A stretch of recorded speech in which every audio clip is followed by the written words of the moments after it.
যাই হোক, আজকে আমার পরবর্তী বক্তার জীবনের ঘাত প্রতিঘাতের কাছে বিশ্বাস করুন সিনেমার চিত্রনাট্য হার খেয়ে যায়। তৃণমূলই তাকে রাজ্যসভায় পাঠিয়েছিল, আবার সেই তৃণমূল সরকারের পুলিশই তাকে প্রথমবার জেলে পুরে দিল। দিনের পর দিন সেই পুলিশই তার কণ্ঠরোধ করেছে, আবার জেল থেকে বেরিয়ে স্বমহিমায় তিনি সেই তৃণমূলেরই জন্য প্রতিদিন উচ্চকণ্ঠে লড়ে গেছেন। এককালে যিনি বেলেঘাটার বুথ এজেন্ট হয়েছিলেন, এবারের ভোটের কঠিন লড়াইয়ে সেই বেলেঘাটা কেন্দ্র থেকে 28,000-এরও বেশি মার্জিনে জিতে তিনি বিধানসভায় পৌঁছলেন। ভোটের সময় অন্য দলের পোস্টারের ওপর নিজের পোস্টার নিজে হাতেই ছিঁড়েছেন। আবার সেই তিনি ভোটের পরে এবিপি আনন্দের অনুষ্ঠানের নামে কেস দেবেন না প্লিজ বলে নিশানা করেছেন দলেরই একাংশকে। সেই পোস্টে বিজেপির যে দুজন নেতার তিনি ভূয়সী প্রশংসা করেছিলেন, ঘটনাচক্রে আজকে যুক্তিতক্কের এই মঞ্চে সেই দুই নেতাই একই সঙ্গে পাশাপাশি উপস্থিত, তাপস রায় এবং সজল ঘোষ। তবে সহজ সমীকরণের মানুষ তিনি নন। কাজেই কেউ যদি সহজ অঙ্কে ভাবে যে কুণাল শব্দের অর্থই তো পদ্ম, সুতরাং তিনিও এই মুহূর্তে আরো অনেকের মতো এক্ষুনি একেবারে ওম মণিপদ্মে হুম বলে বসবেন, কুণাল ঘোষকে প্রেডিক্ট করতে কিন্তু তাদের হোঁচট খেতে হতে পারে। আমার পরের বক্তা বেলেঘাটার তৃণমূল বিধায়ক কুণাল ঘোষ বিন্দুমাত্র হোঁচট না খেয়ে পোডিয়ামের দিকে এগিয়ে যাচ্ছেন। নমস্কার, শুভ সন্ধ্যা, জয় বাংলা। খুব সংক্ষেপে বলবো, নির্ধারিত সময়ে। দেখুন, আমি জানি আজকে আমি খুব কঠিন পিচে ব্যাট করছি। নির্বাচন যেভাবে হয়েছে, যা ফলাফল, 32 লাখের তফাৎ আছে, কার্যত সমপরিমাণ মানুষ ভোটার তালিকার বাইরে আছেন এবং আমার দল সর্বভারতীয় তৃণমূল কংগ্রেস এই ভোটার লিস্ট, ভোটিংয়ের দিনের কিছু ঘটনা এবং বিশেষ করে কাউন্টিংয়ের দিন ঢালাও লুটপাট এ নিয়ে নির্দিষ্ট অভিযোগ করেছেন। সেই লড়াই চলছে, কিন্তু বাস্তব হলো নতুন সরকার এসেছেন, ওরা এসেছেন এবং আমরা বিরোধী পক্ষে বসছি। আমি প্রথমেই একটা কথা একদম পরিষ্কারভাবে বলে দিই, ভোটার লিস্ট, বেশ কিছু বৈধ ভোটার বাদ এবং গণনার দিনের বেশ ভালো রকম ভয়ঙ্কর লুট আমি নিজে থেকে দেখেছি। আমি সেই বিষয়ে বর্ণনা বাড়াতে চাই না। এগুলো তো আছে, আমার দল অভিযোগ করেছে, কিন্তু এটা মেনে নেওয়া ভালো যে আমাদের নিশ্চিতভাবে কিছু ভুল ছিল। আমরা যদি সেটা স্বীকার না করে শুধু দোষারোপ করতে চাই, তাহলে সেটা মানুষ ভালোভাবে নেবেন না। দুই, ওনারা সবে ক্ষমতায় এসেছেন, সরকারে এসেছেন, যা যা বলছেন আমরা দেখব, শুনতে ভালো লাগছে, দেখতে ভালো লাগছে। অনেক সিদ্ধান্ত আছে, সেই সিদ্ধান্তের পজিটিভ কিছু দিক আছে, নেগেটিভ কিছু দিকও আছে। কিন্তু যেহেতু তোমরা সবে ক্ষমতায় বসেছেন, ফলে মনে হয় একটু সময় দেওয়া উচিত। আমরা নিশ্চয়ই মানুষের সঙ্গে থাকব, বিনা নোটিশে হকার উচ্ছেদ হলে আমরা হকার বন্ধুদের পাশে থাকব। কিন্তু প্রত্যেকটি সিদ্ধান্ত সরকার বা ওদের মুখ্যমন্ত্রীর কিছু সিদ্ধান্ত নিলেই তার বিরোধিতা করা, কারণ আমরা বিরোধী দল, এই রাজনীতিটা এই মুহূর্তে করছি না। আমি আমার দলের মুখপাত্র, ফলে আমি নিশ্চিতভাবেই ভোটের আগে যা বলেছি এবং এখন যা বলছি, আমি আমার দলের হয়েই তো বলবো। আমি তো এখানে কোনো নিরপেক্ষ মানুষ হিসাবে আসেনি। ফলে সিনিয়র বিধায়ক তাপস রায় যা বলে গেছেন শুনেছি,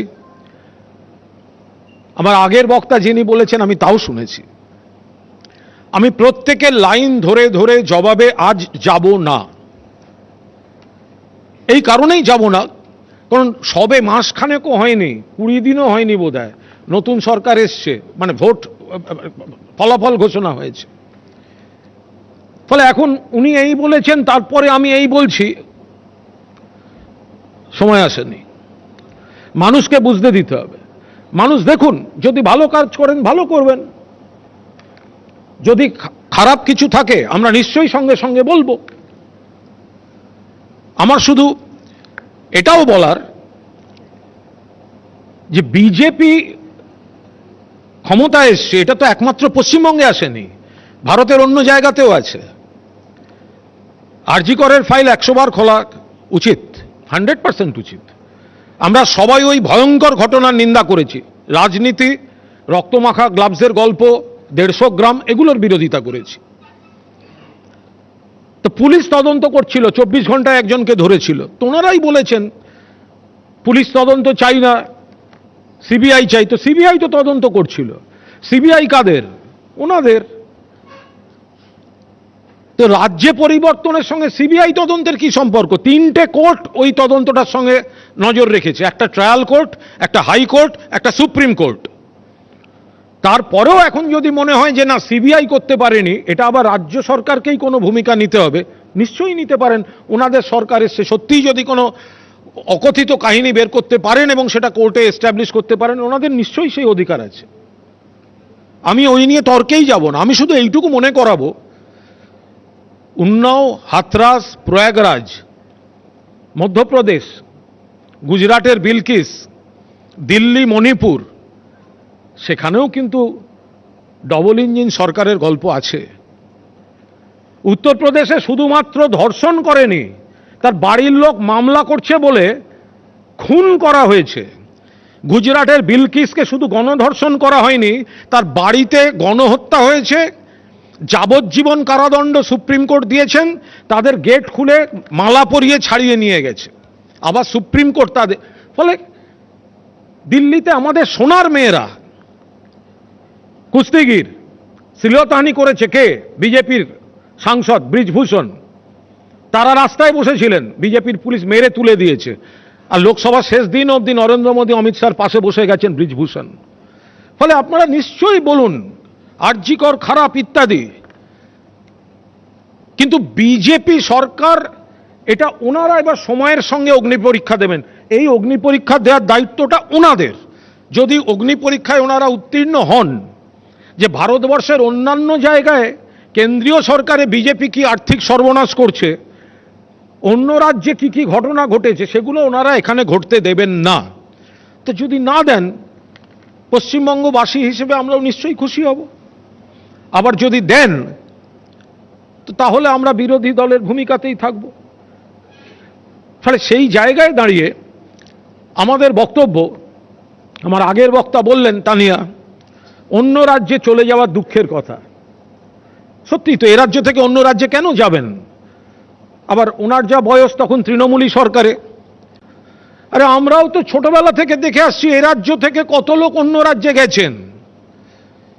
তো তখন তো বামফ্রন্ট, তার আগে কংগ্রেস। কিন্তু তানিয়া দেবী, আপনি তো এটা বললেন না যে অন্য রাজ্য থেকে কতজন এখানে রয়েছে বিভিন্ন পেশায়। অন্য রাজ্যের মানুষ এ রাজ্যে কতটা রয়েছেন, জীবন জীবিকা এ রাজ্য থেকে হচ্ছে। তাহলে আপনারা বলুন, ওদের তুলে নিয়ে গিয়ে ফাঁকা করে দিচ্ছি, এ রাজ্যের লোকেরা, ছেলেমেয়েরা এখানে আসুক। যেটা বহুদিন ধরে চলছে, সেটাকে শুধু একটা সরকারের ঘাড়ে চাপাবেন না।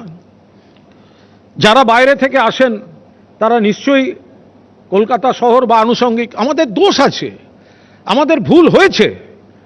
আমি একবারও কোনো ভুল জাস্টিফাই করতে যাচ্ছি না। ভুল কাজের ক্ষেত্রে ভুলেছে, আবার কাজ হয়নি এটাও আপনি বলতে পারবেন না। প্রচুর মানুষ উপকার পেয়েছেন, অনেক ধরনের কাজ হয়েছে। সিপিএম আমলের যে ভয়ঙ্কর অন্ধকার দিন ছিল, তার থেকে বেরিয়েছে, আবার সরকারের মেদ জমেছে, একটা শ্রেণী তৈরি হয়েছে, তারা নিজেদের স্থানীয় সামন্ততান্ত্রিক ব্যবস্থার প্রতিনিধি মনে করেছে। তার জন্য কিছু মানুষ বিরক্ত হয়েছেন, কোথাও অস্বীকার করছি না, কিন্তু কাজ হয়নি এটা বলা যাবে না। আমি আজ প্রত্যেকটি বিষয়ে মতবিরোধের জমিতে দাঁড়িয়ে নেই, সময় সেটা পারমিট করছে না। সময় মানে আমি ঘড়ির সময় বলছি না, আমি বলছি কাল। আজকের আকাশে যে আবহাওয়া, এই পিচটা এখন ডিফেন্স করার পিচ, এই পিচটা স্টেপ আউট করার পিচ নয়। ফলে এখন এবং একটা মেঘলা ওয়েদারে ওনারা বল করছেন, আমরা দেখব, নিশ্চিতভাবে দেখব।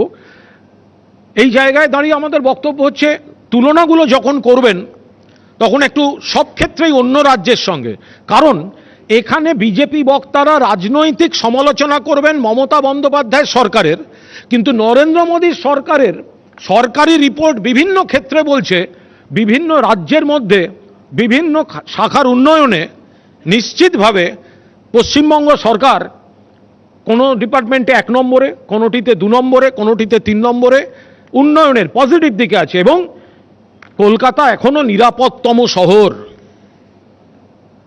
আগে এত এই হাতে ফোন, ফোনে ক্যামেরা, ফেসবুক, টুইটার ছিল না, সিপিএম পার পেয়ে গেছে। এই লড়াইটা লড়তে হয়েছে এই যখন ফেসবুক, টুইটার, হাতে মোবাইল ফোনের জমানা, সেই সময় যারা সরকারে থাকছে, যেখানে ওরা আছেন তাদেরও একই প্রবলেম। ফলে আসুন, একটা জায়গা তৈরি হয়েছে, একটা পরিস্থিতি এসছে, একটু দেখুন। আমাদের বহু ছেলে ঘর ছাড়া, 21 সালে অন্য অভিযোগ ছিল, কিন্তু আমি নিজে ব্যক্তিগতভাবে একাধিক বিজেপি কর্মী যারা আমার কাছে এসেছিলেন তাদের নিয়ে গিয়ে ঘরে ফেরাবার কাজ করেছি, যারা অতি উৎসাহী হয়ে যায়, আপনাদের দলেও আমাদের দলেও। আমাদের সমস্যাটা হচ্ছে পোস্ট পোল ভায়োলেন্স, আর ওনাদের সমস্যাটা এখন হচ্ছে পোস্ট পোল বিজেপি। অর্থাৎ গণনার দিন 12টার পর হঠাৎ যারা গেরুয়া মেখে, আমি দেখলাম ও সেটা মাইকে ওটাকে ঠেকাচ্ছে। কিছু সুবিধাভোগী শ্রেণী থাকে, সিপিএম থেকে তৃণমূলে এসেছিল, আবার স্রোতে সেটা বিজেপিতে যাবে। এটা যদি পুরনো সিপিএম, খাঁটি তৃণমূল, খাঁটি বিজেপিরা যতটা সম্ভব একটুখানি নিজেদের ঠিকঠাক রাখেন, স্থানীয় একেবারে গুন্ডামি করেছে, অন্যান্য ফায়দা তুলেছে, এইসব লোকজনকে যদি না নেন, সেক্ষেত্রে আপনাদেরও ভালো, আমাদেরও ভালো। আর আমাদের যারা একটু ঘর ছাড়া হয়ে আছে, দোকান বাজার, তো কার কাছে যাব? তাপসদা, কয়েকটা বেলেঘাটাতেও কয়েকটা পার্টি অফিস নিয়ে নিয়েছে, রং টং করে নিয়েছে, তো একটু কার কাছে যাব বলে দিলে ভালো হয়। আচ্ছা শুনুন, এসব খারাপ ভালো আমি আসবো, ওই প্রসঙ্গে আসবো। আচ্ছা, তো ফলে যেগুলো যেগুলো দখল করেছেন সেগুলো যদি নেওয়া হয়। আর বাজারের কথা, শারদদাস বাবু, রাখে হরি মারে কে, আজকে হেসে কথা বলছেন, 5 বছর বাদেই আবার আমরা অন্য গল্প দেখতে পারি। ফলে কাউকে না ছেড়ে দাও, হ্যাঁ নিশ্চয়ই এইগুলো তো। আচ্ছা, আবার শারদদাস বাবু, ভারতবর্ষের আবার কেন আমাকে এসবে টানছেন? কোন কোন নেতাকে দেখা গেছে অমিত শাহকে যখন জেলে নিয়ে যাচ্ছিল, সেটা কি অমিত শাহর বাবার তাজমহল ছিল? আবার শুনুন, ওসব রাখুন। সারা দেশে যাদের, আপনি সবে সদ্য বিজেপি হয়েছেন, সারা দেশে বিজেপি যে যে রাজ্যে যাদেরকে দুর্নীতিগ্রস্ত বলেছে তাদেরকেই নিয়ে আপনারা সরকারের বড় বড় পদ দিয়েছেন। কেন নাম বলাচ্ছেন? আমি কাদা ছোঁড়াছুড়ি আর চাই না, আজকে পারমিট করছে না সিচুয়েশন। এ রাজ্যেও আপনাদের অফিস থেকে ভিডিওয় কাজটা দেখানো হয়েছিল। এসব বললে খুব ভালো লাগবে আজকে? হ্যাঁ, না বলাই ভালো। সবে সরকার এসছেন, সবে মুখ্যমন্ত্রী শপথ নিয়েছেন, কাদা ছোঁড়াছুড়িটা আজকে থাক। আমি জানি ওপরে ঈশ্বর আছেন বলে আমি এখনো দাঁড়িয়ে আছি। যাই হোক, এই পর্যন্ত রইল। তৃণমূল গঠনমূলক কাজ করে যাবে। আমাদের যেটুকু ভুল, আমাদের সাংগঠনিক যদি ত্রুটি থাকে, আমরা ঘর সাজানোর চেষ্টা করব। আবার আমাদের যেগুলো ভালো কাজ, সেগুলো মমতা বন্দ্যোপাধ্যায়ের যেগুলো ভালো কাজ, দয়া করে আপনারাও সকলে মনে রাখবেন।